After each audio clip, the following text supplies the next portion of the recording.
Hello everyone, and welcome to my first YouTube video. I decided to make this video to talk about my latest project. The microphone I'm using right now is an electret microphone with an amplifier designed by Elliott Sound Products.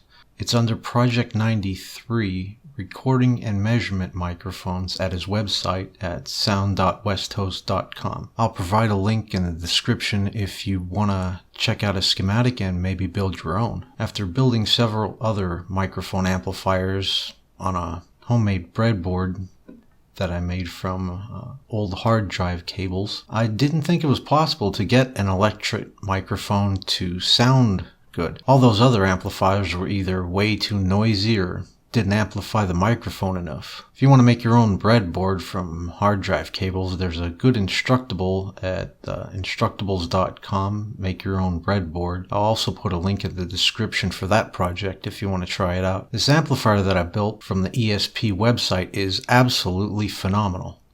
It makes this cheap electric microphone sound like an expensive microphone. After building it on the breadboard and testing it out, I was so impressed with it, I decided to try to make this a usable microphone. Here you can see the old case from the electret mic. It was in a small clip-on case that couldn't hold the amplifier circuit. I got this microphone with my first PC way back in 1999. It was a Zoltrix brand microphone. It always sounded really terrible regardless of the sound card or software I used it with. I did a search on Google for some ideas for a microphone case that would hold the mic and amplifier. I came across Dr. Cassette's video on using a flashlight housing as a better housing for his microphone. The link to his video is in the description if you want to check that out. Also, while searching, I came across several great ideas from other YouTube channels, such as converting a desktop arm lamp into a microphone stand on John Solar 283's channel, and making an awesome do-it-yourself microphone shock mount from PVC pipes on Crotolik's channel, and also making homemade microphone pop filter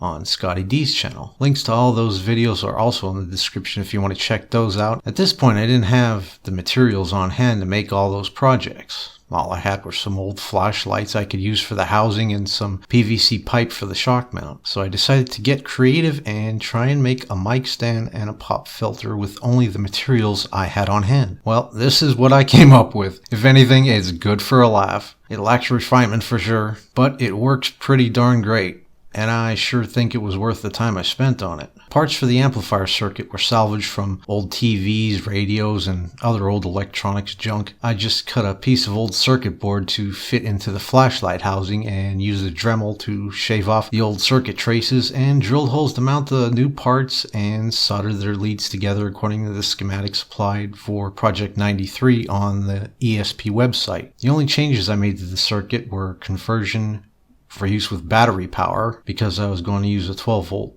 DC power brick to power it. Instructions on doing that conversion are detailed on the project page. I also omitted the pin 3 audio return output because I was not using an XLR audio connector like standard microphones use. I was just connecting it to the PC using the 1/8 microphone plug that came with the old Zoltrix mic. I mounted the board and electric mic in an old chrome flashlight housing and mounted that in the do-it-yourself PVC pipe shock mount. Then I made a mic stand out of scrap wood and old broom handles. For the pop filter, I didn't have an embroidery hoop to mount the nylon socket, but I did have a few Maxwell House coffee cans, so I cut the top off a can, cut a hole in the lid, and mounted the nylon sock in there. Overall, I really enjoyed this project. It didn't cost a dime, and now I have a nice sounding microphone to use. For a bit of a comparison, here is what a similar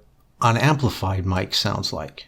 For a comparison to a non-amplified electret microphone, this is the Creative Labs microphone that I got with my Creative Labs sound card, which I no longer have, but I still have the microphone. Give you an idea of what an unamplified microphone will sound like. I'm not using any special settings or filters or equipment, just the onboard Sigmatel sound and Audacity to remove noise and normalize the audio. I'm kind of surprised I haven't found more people talking about this circuit or building it. It really sounds great, I think. Maybe my results aren't typical of what other people that have built this circuit have gotten. Maybe I just got lucky, but I really don't think so. I hope you enjoyed this video. Maybe gave people some ideas of their own to try their own do-it-yourself projects. Till next time, take care.